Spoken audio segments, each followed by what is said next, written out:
ওয়াতাসিমু বিহাবলিল্লাহি জামিআন ওয়া লা তাফাররাকু।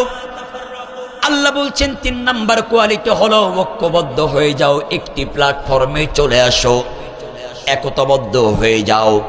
একটি প্ল্যাটফর্মে যখন আসতে পারবা, ঐক্যবদ্ধ যখন হতে পারবা, পৃথিবীর সব শক্তিগুলো তোমাদের কাছে মাথা নত করবে, সব শক্তিগুলো তোমাদের কাছে হার মানবে। আর যখন তোমরা তোমাদের নিজেদের ভিতরে দ্বন্দ্ব, মারামারি, কলহ নিয়ে পড়ে থাকবা, তখন বাম রাম ইহুদি খ্রিস্টানরা তোমাদের মাথার উপরে বসে বসে তোমাদেরকেই হত্যা করবে। বাস্তব প্রমাণ। আজকে আমরা আমাদের বাংলাদেশে ছোটখাটো বিষয় নিয়ে ইখতিলাফ আর মারামারি, কেউ দাঁড়িয়ে কিয়ামের পক্ষে, আবার কেউ বসে কিয়ামের পক্ষে, কেউ আস্তে আমিনের পক্ষে, কেউ জোরে আমিনের পক্ষে, কেউ দুয়াল্লিনের পক্ষে, কেউ চুয়াল্লিনের পক্ষে, কেউ মুনাজাতের পক্ষে, কেউ মুনাজাতের বিপক্ষে। এসব নিয়ে দ্বন্দ্ব আর মারামারি বাম রামেরা এই সুযোগে মুসলমান নিধনের পায়তারা শুরু করে দিচ্ছে। এখনো যারা পায়নি দাওয়াত কোরআনের এই মিছিলে, এখনো যারা পায়নি দাওয়াত কোরআনের এই মিছিলে, শুনিয়ে দে চলো সত্যবাণী, শুনিয়ে দে চলো সত্যবাণী, পথ বদলে দেই আমলে, জান্নাতে একাই আমি যাব না তো ভাই, তোমাকেও জান্নাতে দলে নিতে চাই, জান্নাতে একাই আমি যাব না তো ভাই, তোমাকে জান্নাতে দলে নিতে চাই।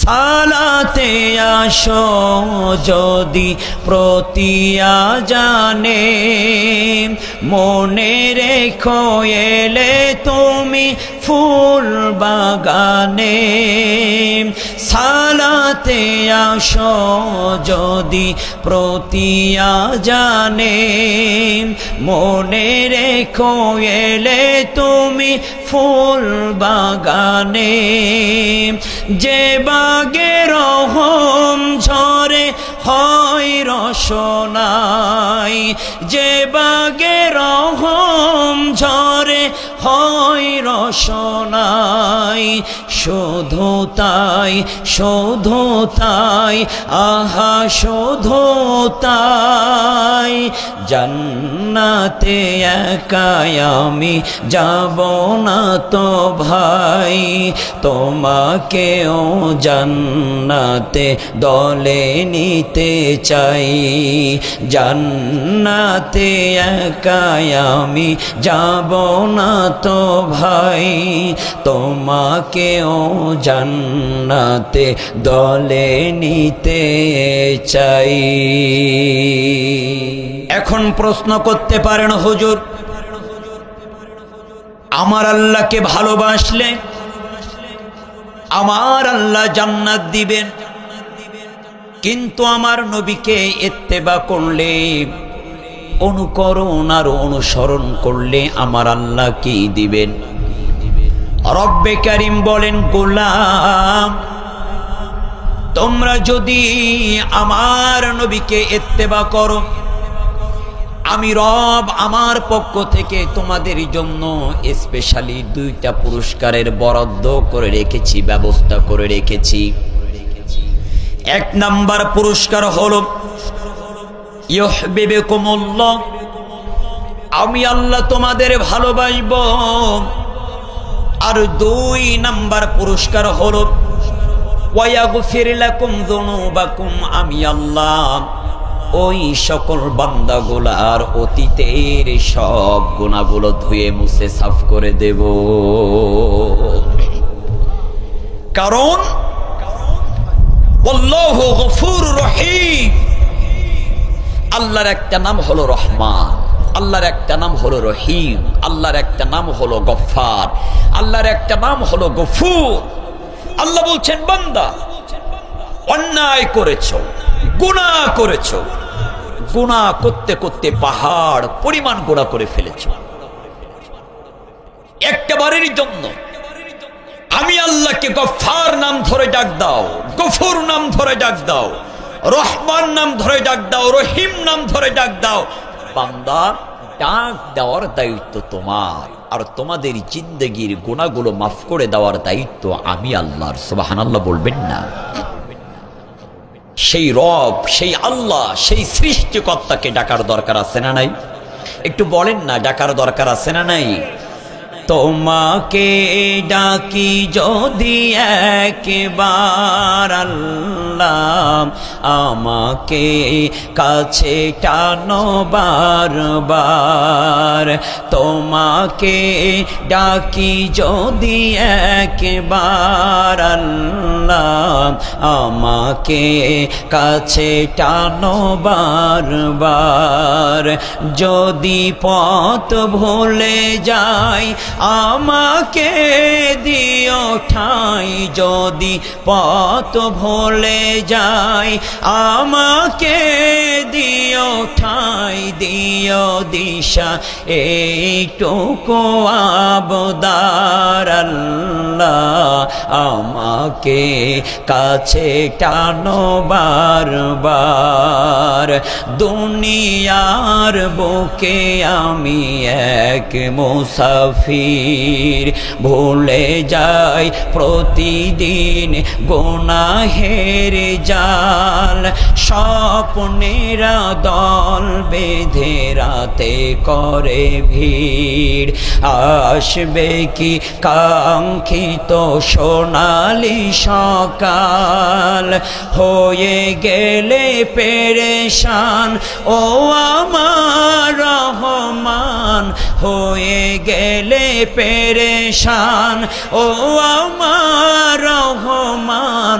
জিকিরে হতে দিও একাকার আল্লাহ, আমাকে কাছে টানো বারবার। বলেন না আমিন? আল্লাহকে ডাকতে হবে, ডাকার মতন ডাকলে আল্লাহ সাড়া দিবেন, এতে কোনো সন্দেহ। প্রাণের ভাইরা আমার, রব্বে কারীম বলেন, আমি আল্লাহর জান্নাত যদি পেতে চাও তাহলে আমার নবীকে তোমাদের ইত্তেবা করা লাগবে। আর আমার নবীকে কেন ইত্তেবা করবা না? এই গোটা পৃথিবীর মানুষের জন্য আমি আল্লাহ আমার রাসূলকে, আমার নবীকে গোটা মানব মণ্ডলীর জন্য একটা মডেল করে দিয়েছি, একটা আদর্শের মূর্ত প্রতীক বানিয়ে দিয়েছি। ওই মডেল ব্যক্তি, আদর্শবান নেতা, আদর্শবান রাসূল, আদর্শবান নবীর আদর্শ যারা বাস্তব জীবনে মেনে চলতে পারবে, আমার আল্লাহ বলেন তাদের হতাশ হওয়ার কোনো কারণ নাই। রাসূলের আদর্শ যারা বাস্তব জীবনে মেনে নেবে, আমার রব তাদের জন্য জাহান্নামের আগুনগুলো হারাম করে দিবে। সেই রাসূলকে ইত্তেবা কেন করবেন না? আপনার আমার নবীর ব্যাপারে এবার আমার আল্লাহ চমৎকার করে দলিল দিয়ে জানিয়ে দিচ্ছেন। আমার আল্লাহ বলেন, قل يا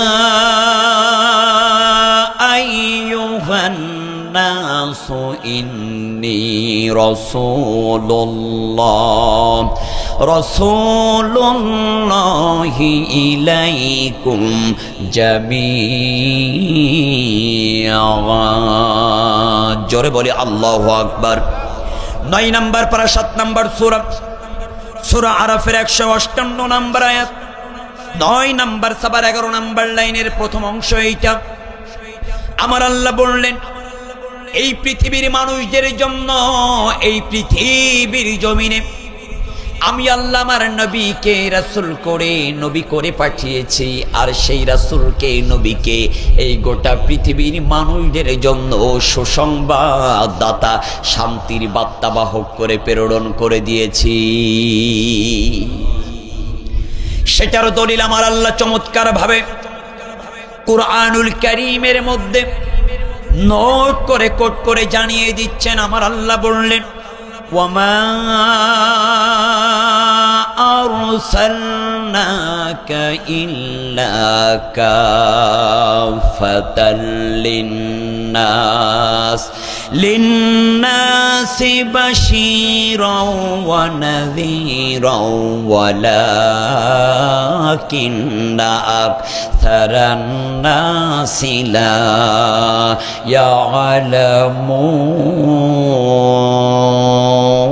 ইয়ালামুন। জোরে বলে আল্লাহু আকবার।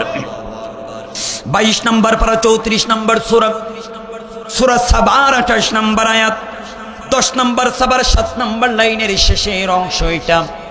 আমার আল্লাহ বলছেন আমি আমার নবীকে গোটা পৃথিবীর মানুষদের জন্য সুসংবাদদাতা করে সতর্ক বার্তাবাহক হিসেবে আমি আল্লাহ রব্বুল আলামিন এই পৃথিবী নামক ধরাধামে আমি আমার রাসূলকে পাঠিয়ে দিয়েছি। আর সেই রাসূলের আদর্শটা গোটা পৃথিবীর মানুষদের জন্য একটা রোল মডেল দিয়ে দিয়েছি।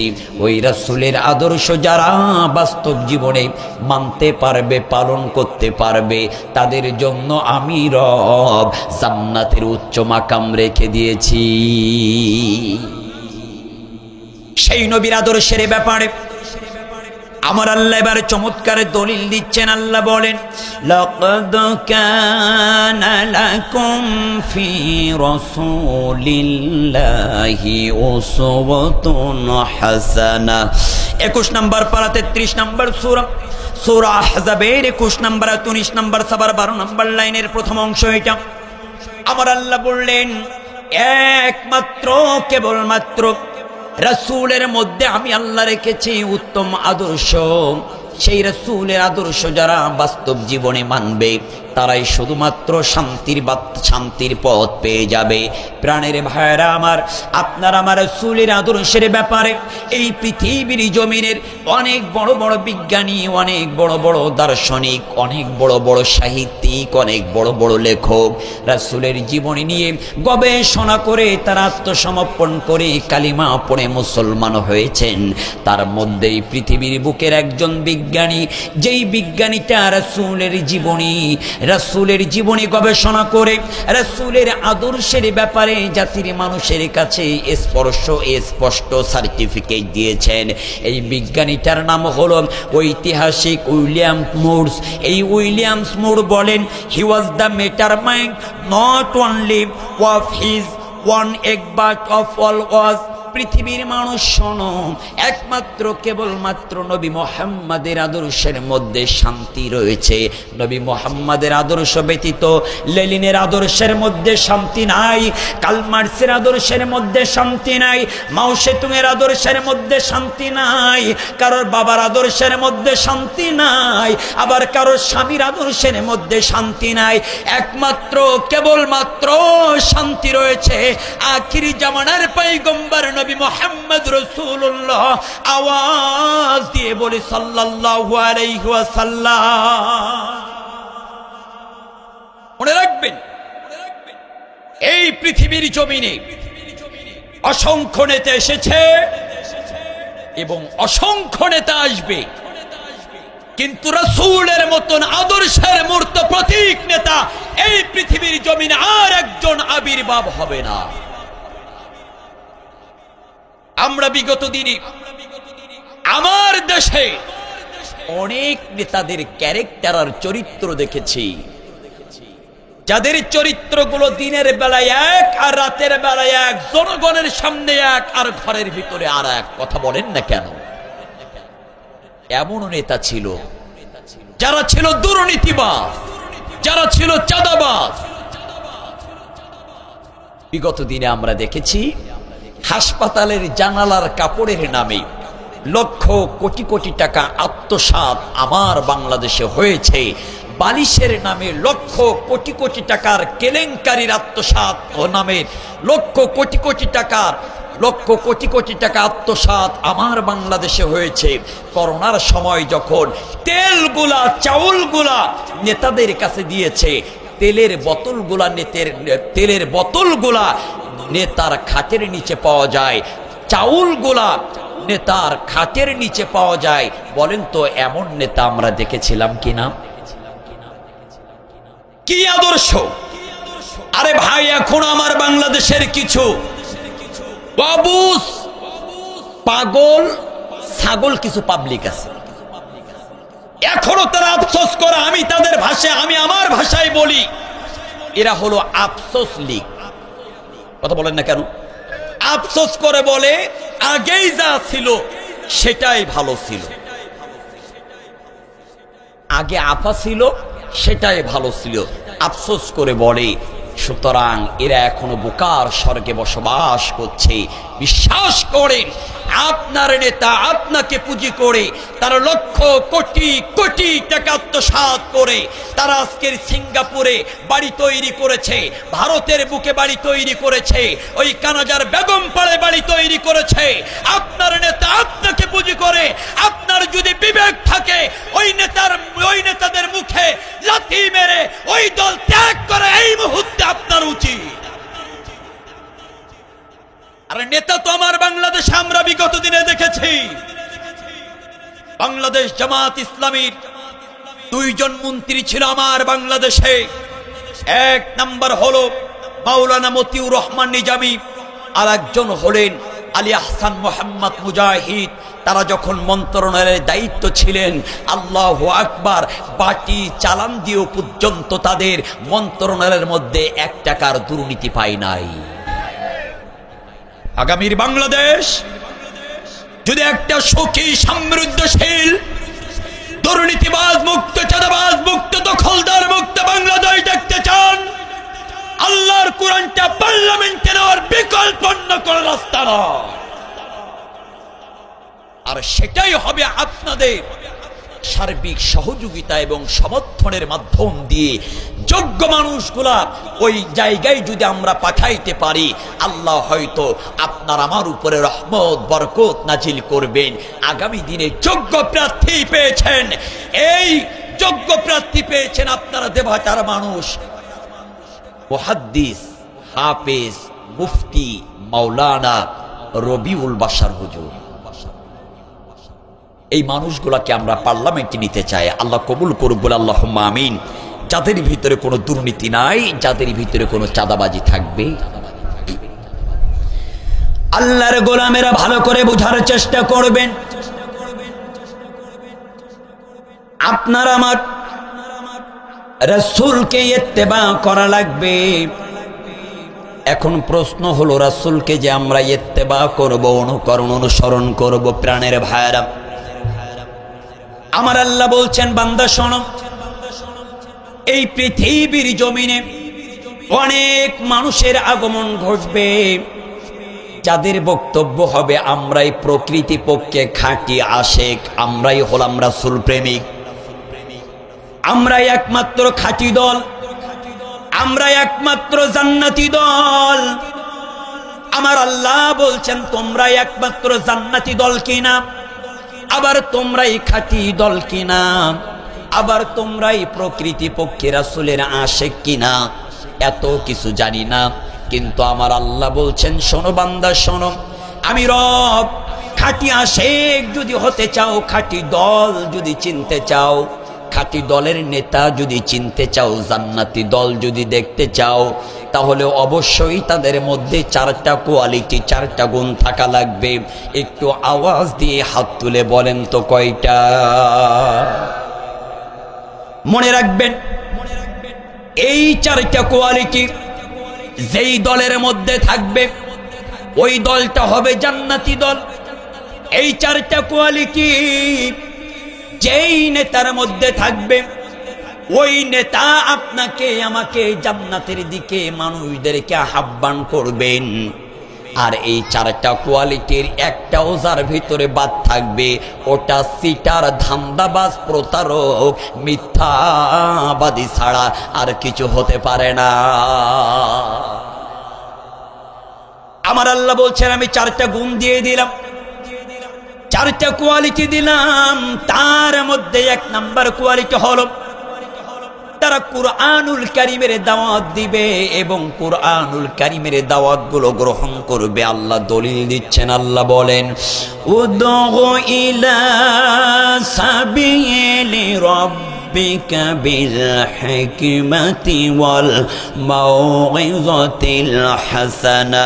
14 নম্বর পারা 16 নম্বর সূরা, সূরা নাহলের 125 নম্বর 20 নম্বর সবার 9 নম্বর লাইনের মাঝের অংশ এটা।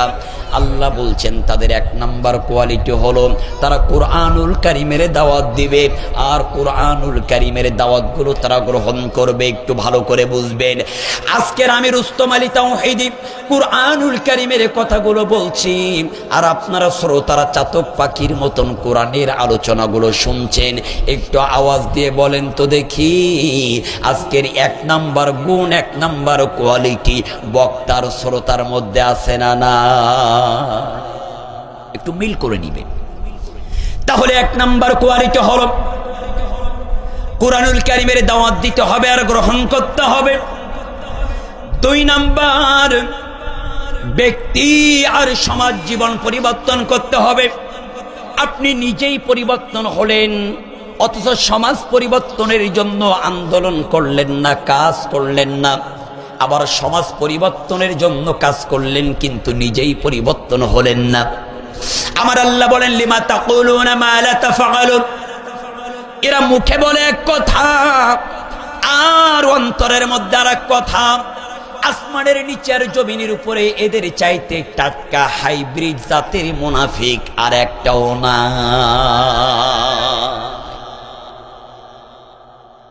3 নম্বর কোয়ালিটি হলো ওয়াতাসিমু বিহাবলিল্লাহি জামিআন ওয়া লা তাফাররাকু। আল্লাহ বলছেন 3 নম্বর কোয়ালিটি হলো ঐক্যবদ্ধ হয়ে যাও, একটি প্ল্যাটফর্মে চলে আসো, একতাবদ্ধ হয়ে যাও। একটি প্ল্যাটফর্মে যখন আসতে পারবা, ঐক্যবদ্ধ যখন হতে পারবা, পৃথিবীর সব শক্তিগুলো তোমাদের কাছে মাথা নত করবে, সব শক্তিগুলো তোমাদের কাছে হার মানবে। আর যখন তোমরা তোমাদের নিজেদের ভিতরে দ্বন্দ্ব, মারামারি, কলহ নিয়ে পড়ে থাকবা, তখন বামরাম ইহুদি খ্রিস্টানরা তোমাদের মাথার উপরে বসে বসে তোমাদেরকেই হত্যা করবে। বাস্তব প্রমাণ। আজকের আমরা আমাদের বাংলাদেশে ছোটখাটো বিষয় নিয়ে ইখতিলাফ আর মারামারি, কেউ দাঁড়িয়ে কিয়ামের পক্ষে, আবার কেউ বসে কিয়ামের পক্ষে, কেউ আস্তে আমিনের পক্ষে, কেউ জোরে আমিনের পক্ষে, কেউ দুয়াল্লিনের পক্ষে, কেউ চুয়াল্লিনের পক্ষে, কেউ মুনাজাতের পক্ষে, কেউ মুনাজাতের বিপক্ষে। এসব নিয়ে দ্বন্দ্ব আর মারামারি বাম রামেরা এই সুযোগে মুসলমান নিধনের পায়তারা শুরু করে দিচ্ছে। এগুলো নিয়ে মারামারি, অথচ চেচনিয়া, কাশ্মীর, লেবানন, আফগানিস্তান, এমনকি আমার ফিলিস্তিনের ভাইদের উপরে জুলুম আর নির্যাতন করে। আমরা শুধু বলি রব্বানা যালামনা, আল্লাহ আমরা আর পারলাম না। আরে ভাই শোনেন, একটা রাষ্ট্র পরিবর্তনের জন্য, দিন বিজয়ের জন্য, আল্লাহর জমিন, আল্লাহর দিন প্রতিষ্ঠার জন্য শুধু মোনাজাত করে চোখের পানি ফেলে রাষ্ট্র কায়েমের জন্য দিন বিজয় করা সম্ভব নয়। রাসূল সাল্লাল্লাহু আলাইহি ওয়াসাল্লাম রাতের বেলায় তাহাজ্জুদের জায়নামাজে বসে চোখের পানি ফেলতেন। সকালবেলা রাসূল সাল্লাল্লাহু আলাইহি ওয়াসাল্লাম নিজের কোমল হাতে, নরম হাতে কাফেরদের বিপক্ষে তরবারি ধারণ করে জিহাদের জন্য ময়দানে নেমে যেতেন। তাহলে রাতের বেলার চোখের পানির ফোঁটা জমিনে ফেলতেন, আর দিনের বেলা রক্তের ফোঁটা জমিনে ফেলতেন। চোখের পানির ফোঁটা আর রক্তের ফোঁটা দুইটা একসাথে হওয়ার কারণেই এই জমিনে দিন প্রতিষ্ঠা হয়েছিল। মনে রাখবেন, শুধু চোখের পানির বিনিময়ে আল্লাহর জমিন, আল্লাহর দিন প্রতিষ্ঠা হতে পারে না। আবার শুধু রক্তের বিনিময়ে হতে পারে না। চোখের পানিরও যেমন দরকার, রক্তের ফোঁটারও তেমন দরকার। চোখের পানি, রক্তের ফোঁটা এক হলেই আল্লাহর জমিনে দিন প্রতিষ্ঠা হবে, নতুবা বিন্দু পরিমাণ সম্ভব। এক শ্রেণীর মানুষ মসজিদের কোনায় বসে কিরের জন্য ব্যস্ত। খবরদার ভুল বুঝেন না। সুবহানাল্লাহর জিকিরেরও দরকার, আলহামদুলিল্লাহর জিকিরেরও দরকার, লা ইলাহা ইল্লাল্লাহু মুহাম্মাদুর রাসূলুল্লাহ জিকিরেরও দরকার। পাশাপাশি দিন প্রতিষ্ঠার জন্য রাস্তায় নেমে কাফিরদের বিপক্ষে, অপশক্তির বিপক্ষে লড়াই করার দরকার আছে না নাই? আরে ভাই, এখনো আমরা মাহফিলে আলোচনা করতে যখন উঠি, আলোচনা শুরুতে বলে, হুজুর খবরদার কোনো রাজনৈতিক বক্তব্য দিবেন না, একটু নামাজের রস করবেন। নামাজ কথা বোঝেন নাই? বলছে একটু নামাজের রস করবেন। আল্লাহ পাক রব্বুল আলামিন রোজা ফরজ করার জন্য দলিল দিয়েছেন এক জায়গায়, ইয়া আইয়ুহাল্লাযীনা আমানু কুতিবা আলাইকুমুস সিয়াম কামা কুতিবা আলাল্লাযীনা মিন ক্বাবলিকুম লাআল্লাকুম তাত্তাকুন। হজ ফরজ হওয়ার জন্য দলিল দিয়েছেন এক জায়গায়, ওয়ালিল্লাহি আলান নাস হিজ্জুল বাইতি মান ইসতাতাআ ইলাইহি সাবিলা। নামাজ কায়েম করার জন্য দলিল দিয়েছেন ৮২ জায়গায়, আকিমুস সালাত। যাকাতের ব্যাপারে দলিল দিয়েছেন ৮২ জায়গায়, ওয়াতুজ যাকাত। অথচ আল্লাহ পাক রব্বুল আলামিন জিহাদের ব্যাপারে কুরআনুল কারীমের দলিল দিয়েছেন ৯১৭ জায়গায়। তার মানে আপনার ৫০ বছর বয়স, ৬০ বছর বয়স, এখন আপনি নামাজের কিছু শিখতে পারলেন না। তার মানে ৫০ বছর ৬০ বছর ধরে ধরে আপনি জ্ঞান কোম্পানির দুধু খাইছেন। আল্লাহর গোলামেরা ভালো করে বোঝার চেষ্টা করবেন। আমার আল্লাহ বলেন, ওয়াতাসিমু বিহাবলিল্লাহি জামিআন ওয়া লা তাফাররাকু। ঐক্যবদ্ধ হতে হবে, একটি প্ল্যাটফর্মে আসতে হবে। ঐক্যবদ্ধ যদি হতে পারো, একটি প্ল্যাটফর্মে যদি আসতে পারো, পৃথিবীর কোনো ক্ষমতাবান, পৃথিবীর কোনো শক্তির, পরাশক্তির ক্ষমতা থাকবে না যে তারা মুসলমানদেরকে নিধনের জন্য ষড়যন্ত্র করবে। এবার আসেন, আমার আল্লাহ বললেন ৪ নাম্বার কোয়ালিটি হলো আল্লাহর জমিন, আল্লাহর দিন প্রতিষ্ঠার আন্দোলন করতে হবে। এই ৪টা গুণ, ৪টা কোয়ালিটি অবশ্যই যাদের মধ্যে থাকবে, তারাই একমাত্র জান্নাতি দল, তারাই শুধুমাত্র সঠিক দল। তাদের ওই নেতাগুলোকে অবশ্যই অনুসরণ করতে হবে। ৪টা কোয়ালিটি, ৪টা গুণের মধ্যে যদি ওই নেতার মধ্যে একটা গুণ বাদ পড়ে, তাহলে ওই নেতা সঠিক নেতা, সঠিক নেতা।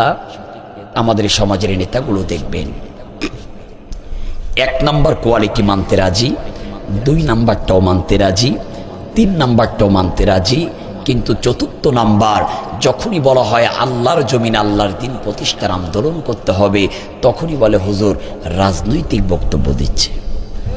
তার মানে সাথে থাকলে সঙ্গী, আর সাথে না থাকলে জঙ্গি। পক্ষে থাকলে আলহামদুলিল্লাহ, আর পক্ষে না থাকলে নাউজুবিল্লাহ। মাঝে মধ্যে তো অবাক হয়ে ভাবি আউজুবিল্লাহ বলবো নাকি নাউজুবিল্লাহ বলবো, এমন একটা পরিস্থিতি আসে কি আসে না বলে। প্রাণের ভাইরা আমার আল্লাহ বলেন 4টা কোয়ালিটির মধ্যে 1 নাম্বার কোয়ালিটি হলো কোরআনুল কারীমের দাওয়াত দিতে হবে আর গ্রহণ করতে হবে। চলেন না 1 নাম্বার পয়েন্টের আলোচনা। আল্লাহ পাক রব্বুল আলামিন এবার বলেন, ওয়ামান আহসানু কওলাম মিম্মান দাআ ইলাল্লাহ ওয়া আমিলা সালিহান ওয়া ক্বালা ইন্নানি মিনাল মুসলিমিন। তার কথার চাইতে কার কথা উত্তম হতে পারে?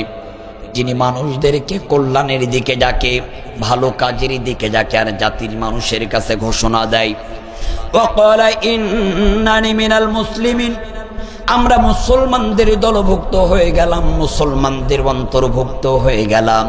আমার আল্লাহ এবার বললেন, তোমরা যারা মুসলমান, মুসলমানদের দলভুক্ত হয়েছ, আমি রব্বে কারিম এবার তোমাদেরকে একটি উপাধি দিয়া তিনটা দায়িত্ব আর কর্তব্য দিয়ে দিলাম।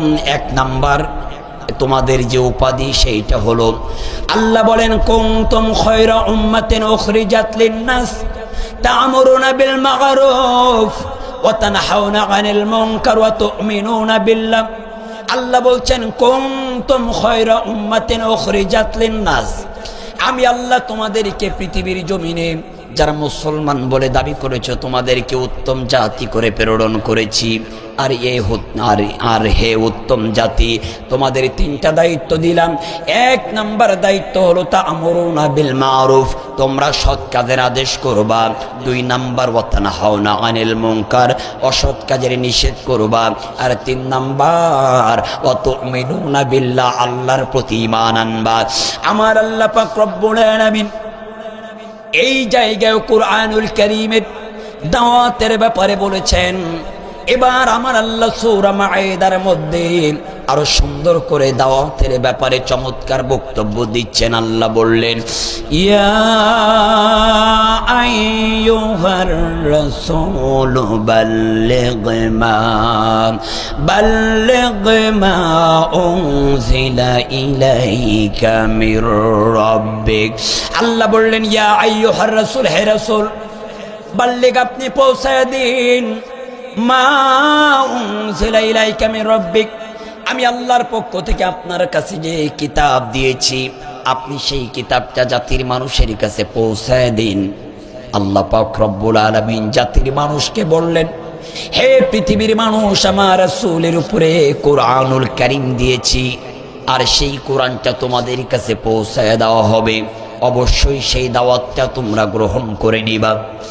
আল্লাহর নবী আমার বলেন, বাল্লিগু আন্নী ওয়ালাউ আয়া, যদি তোমরা একটি হরফ জানো সেটাও তোমরা মানুষের কাছে পৌঁছায় দিবা।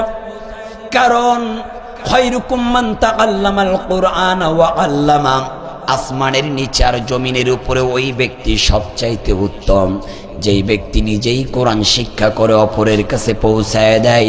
মনে রাখবেন, যারা আল্লাহর জমিনে কোরআনের দাওয়াত দেয় আর জাতির মানুষের কাছে কোরআনের দাওয়াতগুলো পৌঁছায় দেয়, তাদের চাইতে ভালো মানুষ, মর্যাদাপূর্ণ মানুষ, সম্মানিত মানুষ আসমানের নিচে আর জমিনের উপরে একটাও না।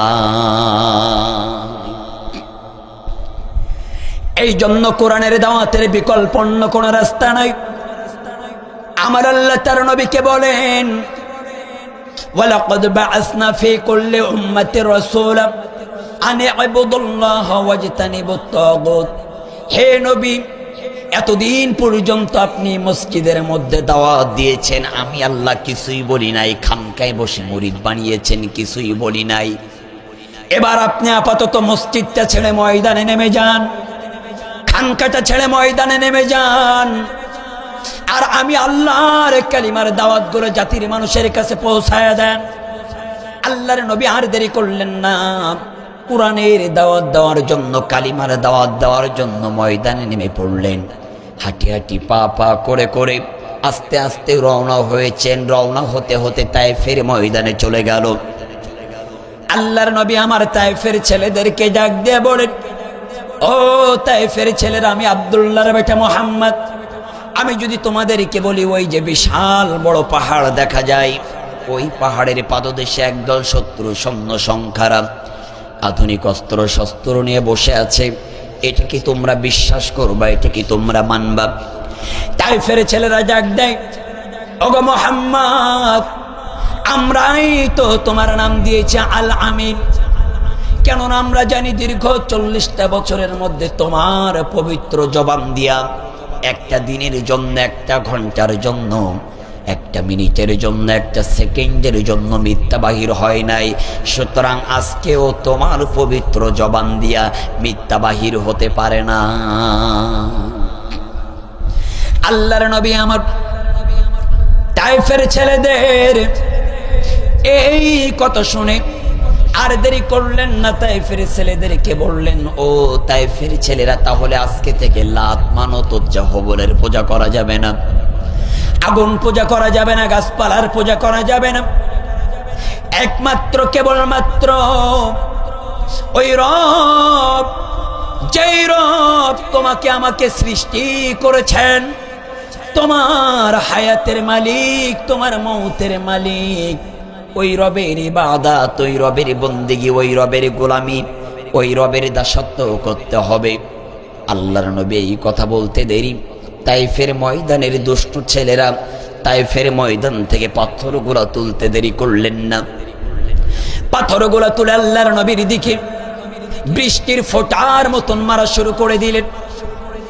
আল্লাহর নবী আমার দুই হাত দেয়া তাইফের দুষ্ট ছেলেদের পাথরগুলা এভাবে বাধা দেওয়ার চেষ্টা করে। অথচ যেই মোহাম্মদকে একটু আগেই বলল আল আমিন, একটু আগেই বলল বিশ্বাসী, যখনই সঠিক দাওয়াত দিয়েছেন, কালিমার দাওয়াত, ইসলামের দাওয়াত, সাথে সাথেই তাদের কাছে হয়ে গেল শত্রু। তার মনে সাথে থাকলেই সঙ্গী, আর সাথে না থাকলেই জঙ্গি।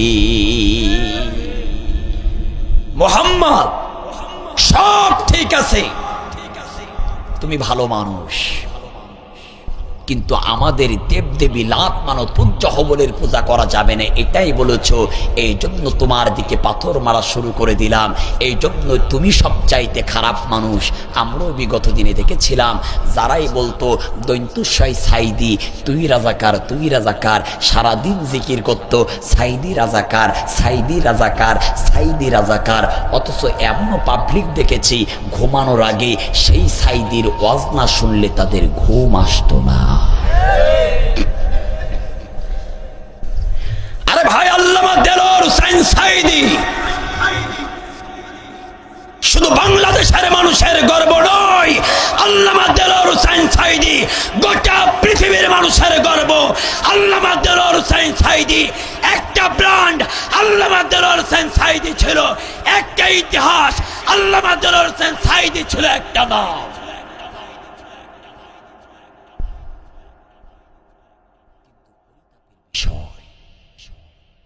ফ্যাসিবাদীর দোসর খুনি হাসিনা, লেডি ফিরাউন, তার নেতৃত্বে, তারই ইশারায়, তারই হুকুমে আমাদের কোরআনের বুলবুলি, কোরআনের ময়না পাখিটাকে 13টা বছর কারাগারের মধ্যে রেখে অবৈধ বিষ প্রয়োগের মাধ্যম দিয়ে শহীদ করে দিয়েছে। আমরা আমাদের রত্নকে চিনতে পারি নাই, আমরা আমাদের রত্নকে চিনতে পারি নাই। আল্লামা দেলোয়ার হোসেন সাইদি শহীদ রাহিমাহুল্লাহ ইন্তেকালের কিছুদিন আগেই বলেছিলেন, আমার জীবনের শেষ দুইটা ওসিয়াত, একটা হলো আমি আর একটা বারের জন্য উন্মুক্ত ময়দানে, তাফসিরের ময়দানে বসে নাহমাদুহু এই সুর দিয়ে আমি একটা বার তাফসির করতে চাই, আর দুই নাম্বার ইচ্ছা, সেটা হলো আমি একটা বারের জন্য হলো নবীজি রওজা মুবারক জিয়ারত করতে চাই।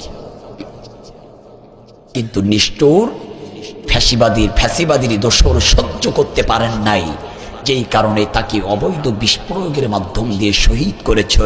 শুনে রাখো, পৃথিবীর জালিম স্বৈরাচারীরা অবৈধ বিষ প্রয়োগের মাধ্যম দিয়ে আমাদের কোরআনের বুলবুলি, আমাদের রাহবারকে যারা শহীদ করেছ, প্রত্যেকটা জালিমদেরকে আগামী দিনে বাংলার তৌহিদি জনতার কাছে দাঁত ভাঙ্গা জবাব দিয়ে করা লাগবে। লেডি ফেরাউনের নেতৃত্বে যারা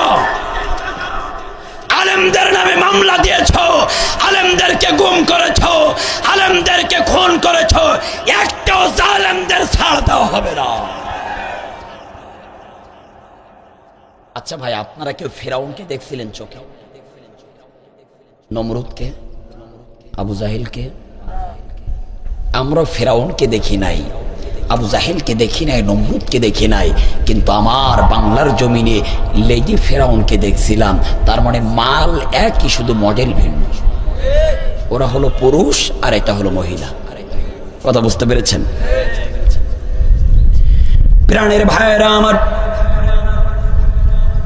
আল্লাহর নবীর দিকে তায়েফের ছেলেরা পাথর ছুঁড়ে মারা শুরু করে দিয়েছেন। আল্লাহর নবী আমার দুইটা হাত দিয়ে বাধা দেয়, পাথরের আঘাতে সমস্ত শরীরটা জর্জরিত হয়ে গিয়েছে। হযরতে জিবরাইল চলে আসলেন, আল্লাহর নবীকে ডাক দেয়, নবী একটা বারের জন্য অনুমতি দেন, এই গোটা তায়েফের জমিনটা একেবারেই লন্ডভন্ড করে দিতে চাই। আল্লাহর নবী আমার বলল, ও ভাই জিবরাইল, তোমাকে কে পাঠিয়েছে বলো? আমার আল্লাহ কি পাঠিয়েছেন? জিবরাইল বলেন, নবী না, আপনার উপরে পাথর মারার কারণে আপনার উপরের জুলুম নির্যাতন আমার সহ্য হয় না, আমার কষ্ট হয়, আপনি একবারের জন্য অনুমতি দেন, গোটা তায়েফের জমিনটা একেবারেই উলটপালট করে দিতে চাই। আল্লাহর নবী আমার বললেন, যাও, চলে যাও, এই তায়েফের জমিনের মানুষ যদি না থাকে, আমি নবী কাদের কাছে কালিমার দাওয়াত দেব? আল্লাহর নবীর দিকে যখন একের পর এক বৃষ্টির ফোঁটার মতন পাথরগুলো মারা শুরু করে দিয়েছেন, তায়েফের কোন একটা দুষ্ট ছেলের পাথর আল্লাহর নবীর বাম পায়ের বাম হাঁটুতে লেগে গেল। আল্লাহর নবীর পা দিয়ে দর দর দর দর করে রক্ত বাহির হয়। আল্লাহর নবী আমার সামান্য মাজা কানা নিচু করে নবীজির বাম পায়ের হাঁটু রক্তগোলা হাত দিয়া মুছতেছে। দূরেই দাঁড়িয়েছিল আল্লাহর নবীর পোষা ছেলে হযরতে জায়েদ। একটা দৌড় দিয়ে নবীজির কাছে আসলেন, ইয়া রাসূলুল্লাহ, ইয়া হাবিবাল্লাহ, আপনি কি আপনার রক্তকে দিন প্রতিষ্ঠার চাইতে, কালিমার দাওয়াতের চাইতে বেশি ভালোবাসেন? আল্লাহর নবী আমার জায়েদকে ডাক দিয়ে বললেন, জায়েদ, এমন কথা কেন বলো? ও জায়েদ, তুমি আমার পোষা ছেলে, এমন কথা বলো না।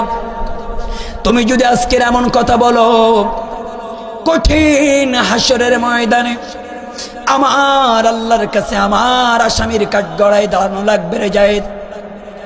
আমি আমার রক্তকে কষ্টের জন্য অথবা ভালোবাসার জন্য মুছি না, আমি আমার রক্ত মোছার কারণ হলো এই জমিনে যদি আমি নবী রক্ত পড়ে, আর এই জমিনে কোনোদিন ফসল ফলবে না।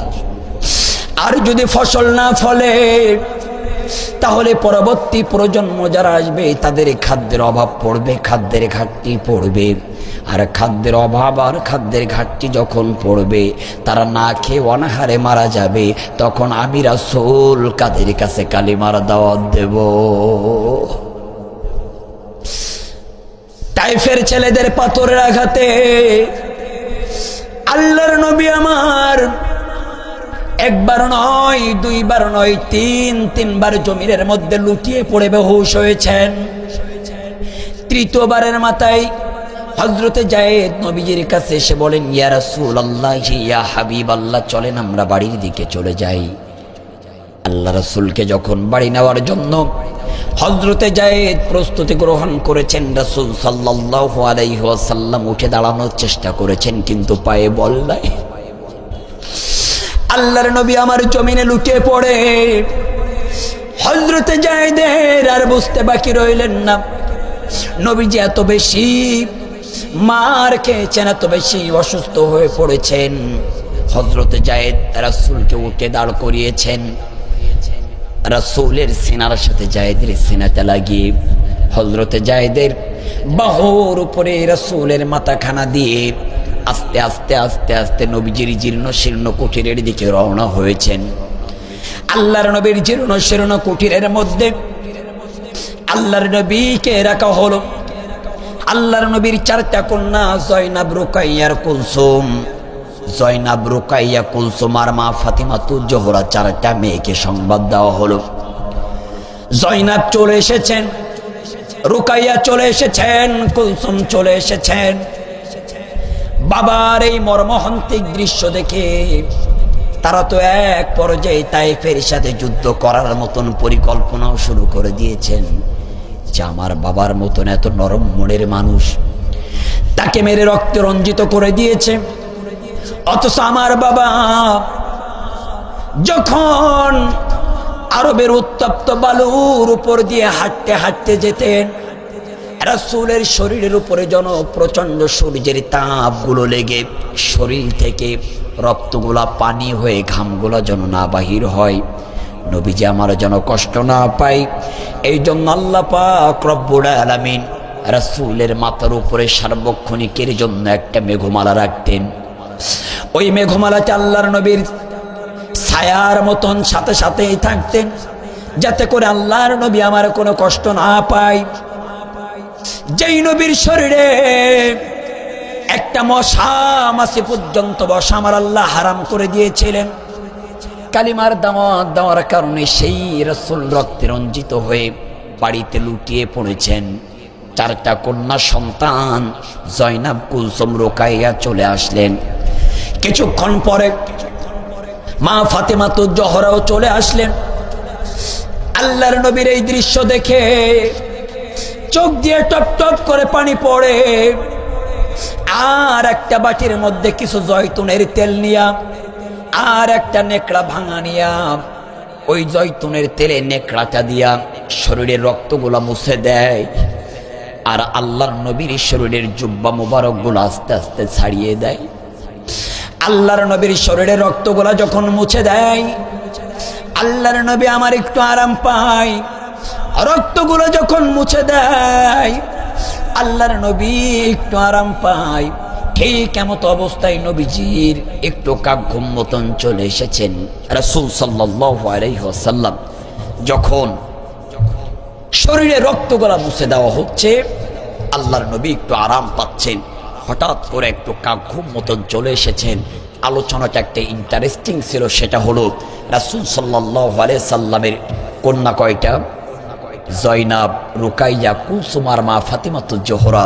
কিন্তু রাসূল যখন জয়নাবকে ডাকার দরকার হতো, আল্লাহর নবী বলতো, জয়নাব একটু আমার কাছে আসো, রুকাইয়া আমার কাছে আসো, কুলসুম আমার কাছে আসো। কিন্তু ফাতিমাকে যখন আল্লাহ রাসূল ডাকতেন, কখনোই শুধু ফাতিমা বলতেন না, আল্লাহর নবী বলতেন, মা ফাতিমাতুজ জোহরা একটু আমার কাছে আসো। জোরে বলি সুবহানাল্লাহ। আল্লাহর নবী আমার ফাতিমাকে কখনোই শুধু নাম ধরতেন না, আগে বলতেন মা, আর পরে বলতেন জোহরা। জীবনে তো অনেক বক্তৃতা শুনেছেন, মা কেন বলতেন আর জোহরা কেন বলতেন? আপনারা কি জানেন মা কেন বলতেন আর জোহরা কেন বলতেন? বাকি 3টা মেয়ের মাও বলতো না, জোহরাও বলতো না, কিন্তু ফাতেমাকে মা বলতো, আবার জোহরা বলতো। এটা অনেক ইন্টারেস্টিং আলোচনা।